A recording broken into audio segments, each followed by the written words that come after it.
नमस्कार दोस्तों, मैं हूँ राज शर्मा और आप देख रहे हैं हाईवे नाइट। तो चलें दोस्तों, आज की कहानी के सफ़र पर। दोस्तों, ये कहानी हमें आई है बिहार से। ये भेजे हैं जिनका नाम है विनोद कुमार।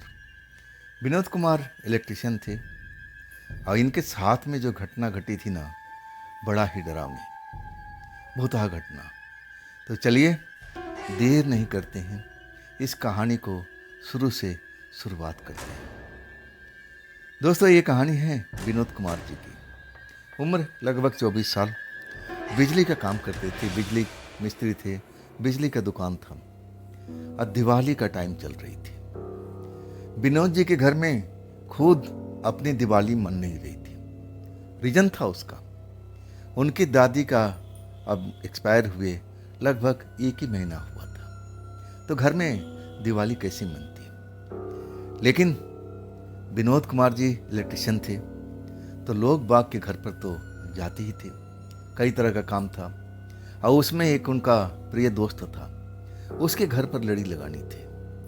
और उस लड़ी के चक्कर में ही दिवाली की रात अब उसके घर पर पहुंचते हैं। उनके घर पर जब पहुंचते हैं ना, और जब लड़ी वड़ी का जला देते हैं, काम खत्म हो जाता है, और तब वो जाने लगते हैं।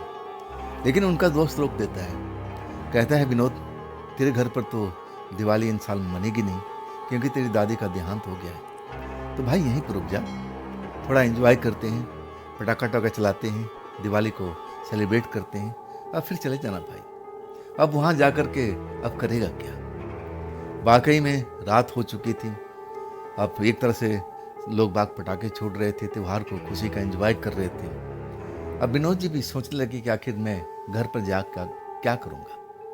हमारे घर पर तो वैसे ही उदासी का माहौल है, दादी गुजर गई है, चलो थोड़ी देर अब दोस्त के साथ लग जाते हैं। अब वही करते हैं। लेकिन जब पटाखे वटाखे ख़त्म हो जाता है तो रात का 11 बज जाता है। और तब विनोद जी उस घर से विदा लेते हैं, अपनी बाइक स्टार्ट करते हैं और वहाँ से 1.5 किलोमीटर की दूरी पर उनका घर था। लेकिन जो बीच में कई ऐसे जगह थे जो बिल्कुल सुनसान थे, और वहाँ पर एक ऐसा ही तालाब था। तालाब जो था ना, लोग बाग कहते थे कि वहाँ पर चुड़ैलों का वास है। वहाँ पर चुड़ैल अक्सर लोगों को दिखाई देती है। विनोद जी भी इस बात को जानते थे, लेकिन कभी भूत प्रेत से मुलाकात नहीं हुई थी, तो मन में अब एक तरह से डर भय कभी था ही नहीं। और उस रोड से तो हमेशा गुजरती ही रहती थी। लेकिन आज की रात जो थी ना, अब भूत प्रेत के लिए बहुत खास होती है।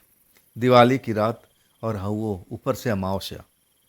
अमावस्या की रात में लोग बाग जो ज्ञानी हैं बताते हैं कि भूत प्रेत चुड़ैल और ऐसे प्रेतनियों को ताकत कई गुना बढ़ जाती है। और जो काम और दिन में नहीं कर पाती, जो उस रात को करने की कोशिश करती है। और वहाँ पर वास्तव में एक प्रेतनी थी, या आप उसको चुड़ैल बोल सकते हैं। तालाब के पास में एक नीम का पेड़ था, और उसी नीम के पेड़ पर अब उसका आश्रय था। नीम के पेड़ ही उसका घर द्वार था। और जब विनोद कुमार जी अपनी बाइक लेके गुजरते हैं ना, और तब अपना कल छल बल सब कुछ प्रयोग करती है। सुंदर लड़की में अपने आप को ढाल लेती है और रोड पर आकर खड़ी हो जाती है।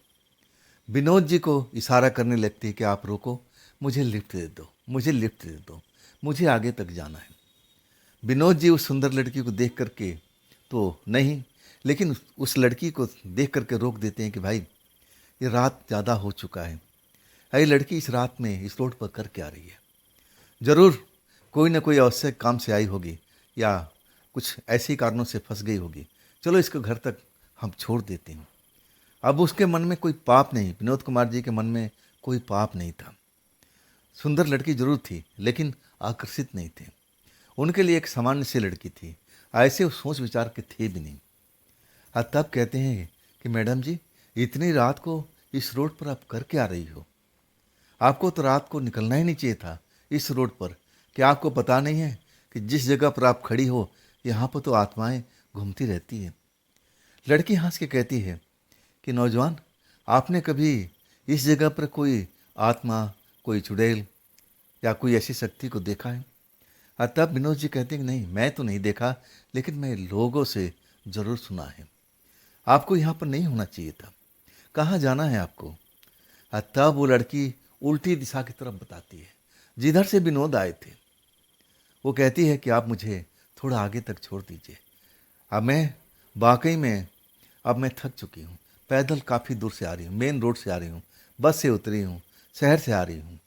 अब मैं तो पहुँचना चाहती थी अपने घर पर दिवाली के टाइम पर, लेकिन बस लेट हो गई। इसी वजह से मैं पहुँच नहीं पाई। बहुत मेहरबानी होगी आपकी।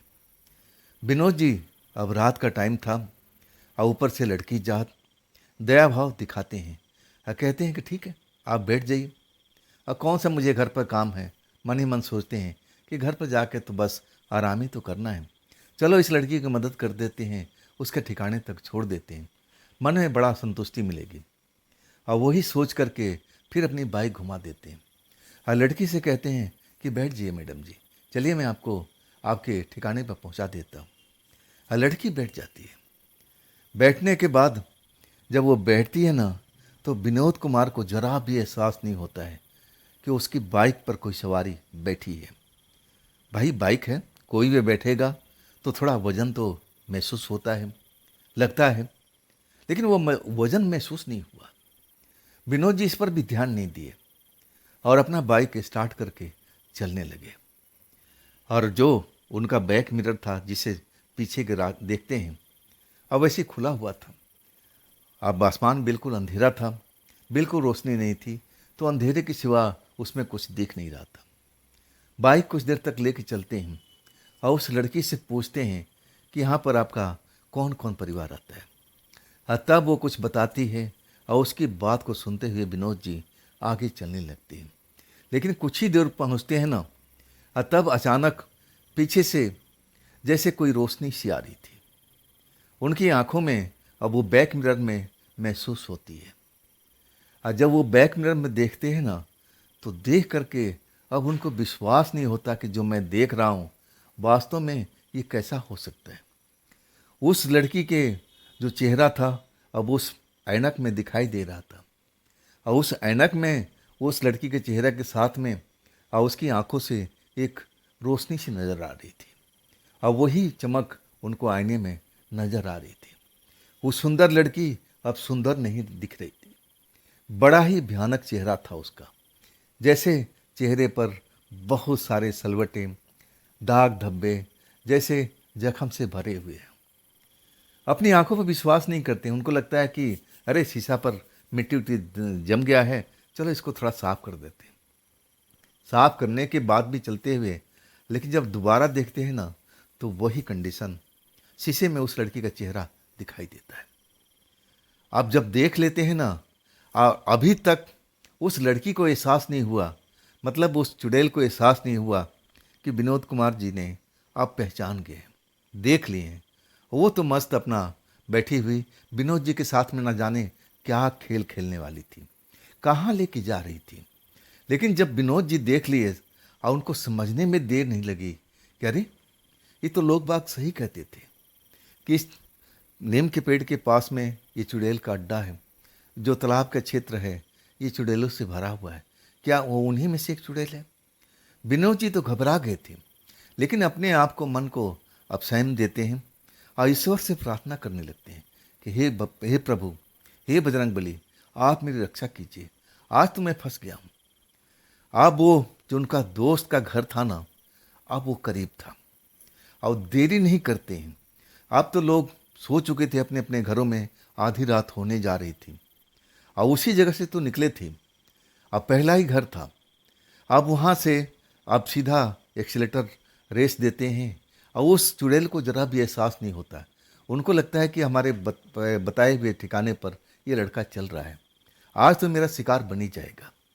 लेकिन उसको पता नहीं है कि अब विनोद जी के मन में क्या चल रहा है।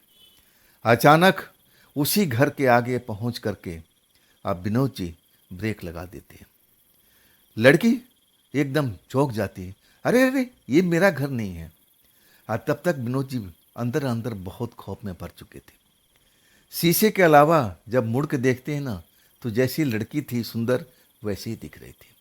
लेकिन वो समझ गए थे, तब कहने लगे मैडम बस 2 मिनट का काम है, ये मेरा दोस्त का घर है, मैं इधर से ही गुजरा था, इसी घर से तो मैं गुजरा था, अब मैं बिजली का मिस्त्री हूँ, मेरा सामान छूट गया, अब ये लोग सो जाएंगे फिर उठ नहीं पाएंगे, मुझे सुबह में आना पड़ेगा, मैं अपना सामान ले लेता हूँ और तब मैं आपको आप जहाँ बताएंगे वहाँ छोड़ दूंगा, बस 2 मिनट का काम है। अब लड़की कुछ बोलती नहीं है, अब फिर दरवाज़ा खटखटाने लगते हैं और दोस्त की माँ ने दरवाज़ा खोलती है और कहती है बेटा अभी घर नहीं पहुँचे क्या। और तब विनोद कुमार जी कहते हैं कि माता जी मुझे घर के अंदर आने दीजिए, डरी हुई आवाज़ में। माता जी भी समझ जाती है कि कुछ न कुछ तो बात है और घर के अंदर आने देती हैं और सीधा आकर के आंगन में खड़े हो जाते हैं डरे हुए हालत में। और माता जी अपने बेटे को बुलाती है यानी विनोद का दोस्त को, अरे इधर आजा तेरे दोस्त आ गया, कुछ बात है। और वो जो लड़की है बाइक के पास में खड़ी हुई विनोद कुमार जी के इंतज़ार करे कि विनोद जी अब तो अपना सामान लेके आते ही होंगे, आज तो शिकार मुझे मिल गया है, आज तो मेरी मौज हो जाएगी। लेकिन उस घर में जो चल रहा था ना, अब विनोद कुमार जी धीरे धीरे सब बात बताने लगे और कहने लगे कि माता जी मेरे बाइक के पास में जो लड़की खड़ी है ना, ऐसे ऐसे हालात हैं, लेकिन मैं जो शीशे में देखा हूँ ना उसका चेहरा बहुत ही भयानक है, मुझे तो लग क्या रहा है कि 100% वो चुड़ैल है, अब मुझे फांस करके शायद मुझे शिकार बनाना चाहती है, माता जी मेरी मदद कीजिए। अपने दोस्त से गुहार लगाते हैं और तब माता जी कहती है कि तू डर मत बेटा, हम लोग हैं ना, तो क्यों डरता है, हम सब झेल लेंगे इसको। और फिर परिवार पूरा जग जाता है, सब लोग खुसर फुसर करने लगते हैं कि आखिर किया क्या जाए, इस चुड़ैल को कैसे भगाया जाए। किसी की हिम्मत नहीं हो रही कि कोई बाइक के पास जा कर के चुड़ैल से बात करे या फिर उसको कुछ ऐसा उपाय करे कि चुड़ैल वहाँ से भाग जाए, किसी के अंदर हिम्मत नहीं थी। लेकिन जो जो विनोद कुमार के दोस्त थे उसकी दादी थी, दादी अब वो समझती है बात को, हाँ कहती है कि तुम लोग कोई भी मत जाना, ये काम मुझे करने दो, मुझे पता है कि चुड़ैल से पीछा कैसे छुड़ाया जाता है, हाँ मैं ये काम कर लूँगी। लेकिन विनोद जी कुमार जी कहते हैं कि दादी माँ आप अब एक तरह से बूढ़ी हो चुकी हो, आप जाओगे चुड़ैल के पास में फिर आपका नुकसान हो जाएगा। लेकिन वो कहने लगे कि नहीं बेटा, मेरा वो कुछ बिगाड़ नहीं पाएगी, मैं देखना कैसे उसको तुम्हारे बाइक के पास भगाती हूँ कि कभी भी तेरे पास में वो पास आके खड़ी नहीं होगी, मैं उसका ऐसे हाल करूँगी। उसके बाद दादी अम्मा को सब देखने लगती हैं और वो अपने घर के पूजा घर में जाती हैं, वहाँ से पूजा वाला थाली और उसके बाद गंगा जल लेती हैं और गंगा जल लेकर के कुछ मंत्र वगैरह जैसे गायत्री मंत्र पढ़ा जाता है और उस तरफ उस लोटे का जल को शुद्ध करती है, पवित्र करती है और उसी लोटे को जल के लेकर के और फिर दरवाजे पा जाती है। सब लोग मना कर रहे हैं दादी माँ मत जाइए मत जाइए। अब दरवाजे में झिरी से लोग देख रहे हैं कि वो लड़की बेचैन हो रही है, बार बार चक्कर काट रही है बाइक के, बार बार दरवाजे की तरफ देख रही है, मतलब मन ही मन बड़ा बेचैन हुई कि मेरा शिकार घर के अंदर में इतना देर क्या कर रहा है, क्यों मेरा इंतजार करवा रहा है। मन में बड़ा बेचैनी उसकी हुई पड़ी है, कब निकलेगा मेरा शिकार, कब विनोद निकलेगा बाहर, जैसे वो बेचैन हो रही है।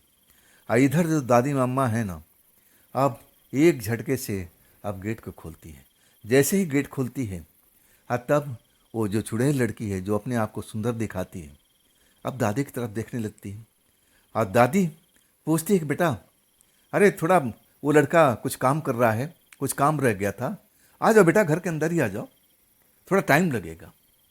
चुड़ैल अब उसको उम्मीद नहीं थी कि वहाँ पर कोई और भी आ जाएगा और तब वो कहती है कि नहीं नहीं मैं यहीं पर ठीक हूँ। और दादी अम्मा कहती कि नहीं बेटी तू जवान है ना, अब देख जमाना खराब है।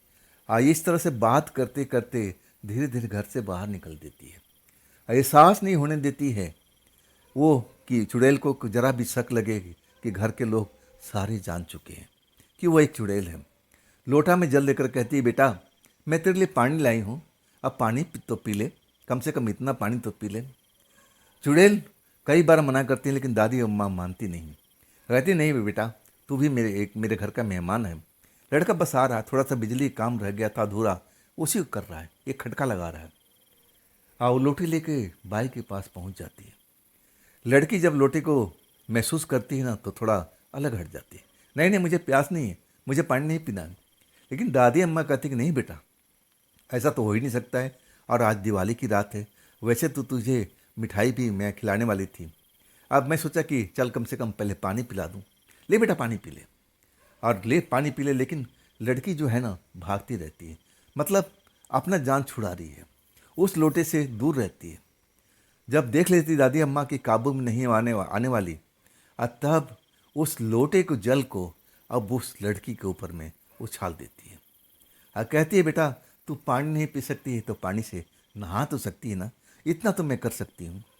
जैसे ही पानी पड़ता है ना, वो चीखती चिल्लाती बाइक के पास से भागती है, जोर जोर से, एक तरह से चिल्लाती हुए अंधेरे में गुम हो जाती है। काफ़ी देर तक उसकी आवाज़ लोग बाग सुनाई देते हैं, जैसे उसको बहुत जख्म लग गया है, जैसे वो तड़प रही हो, चीख रही हो। सब लोग घर के अंदर आ जाते हैं। अब उसके बाद विनोद कुमार को उस रात घर भेजा नहीं जाता है, उसी घर में रहते हैं और सुबह जा कर के तब निकलते हैं। उनको सब लोग अब एक तरह से कहते हैं कि बेटा रात को नहीं, वो चुड़ैल आसपास में होगी और वो अपना बदला जरूर लेगी। अब इसके बाद विनोद कुमार जी डर जाते हैं, रात वहीं गुजारते हैं, और जब सुबह हो जाती है ना, तब अपना घर पहुंचते हैं। अगर उस रात दादी अम्मा हिम्मत नहीं करती तो शायद चुड़ैल आसानी से विनोद कुमार का पीछा नहीं छोड़ती। अब विनोद कुमार अपने शीशे में उसको सही पहचान नहीं कर लेते तो शायद वो धोखे का शिकार भी हो सकते थे। उनके साथ में कुछ भी हो सकता था, उनकी जान भी जा सकती थी, कुछ और भी हो सकता था। लेकिन अब उन्होंने जान लिया था और तब उस घर से, अपने दोस्त के घर से मदद मांगा था और मदद सफल हुआ था। और उसके बाद विनोद जी रात के टाइम उस तालाब के पास, उस नीम के पेड़ के पास से कभी नहीं गुजरते थे। और दिन के टाइम जब गुजरते थे ना, तब भी उनको डर लगता था, जैसे नीम के पेड़ के पास में ऊपर में डाली पर वही चुड़ैल बैठी हुई है, और जैसे घूर रही हो, और जैसे अब अपना बदला लेना चाहती हूँ विनोद कुमार से कि मैं तुझे छोड़ूंगी नहीं। लेकिन उसके बाद विनोद कुमार जी ऐसा मौका ही चुड़ैल को नहीं दिए कि उन पर कोई वार कर सके। वो ऐसे टाइम पर गुजरते थे कि वो चुड़ैल उनको छू भी नहीं पाती थी। तो दोस्तों, ये थी आज की कहानी विनोद कुमार जी की भेजी हुई। ये कहानी आपको, ये घटना कैसी लगी, कमेंट में ज़रूर बताइएगा। हाँ दोस्तों, अगर आपके पास भी ऐसी कोई घटना है, कोई कहानी है, कोई अपनी आप बीती है, तो आप मुझे इंस्टाग्राम पर, मेरे व्हाट्सएप नंबर पर ज़रूर शेयर कीजिएगा। दोस्तों, ये भी चैनल आप ही का है, तो इसको भी अपना प्यार दीजिए, लाइक कीजिए, सब्सक्राइब कीजिए, अपने दोस्तों को शेयर कीजिए और हाइप वाला बटन को ज़रूर दबाइएगा। तो दोस्तों, फिर हम मिलते हैं ना कल की रात इसी चैनल पर, इसी टाइम पर। आप लोग अपना ख्याल रखिएगा। नमस्कार।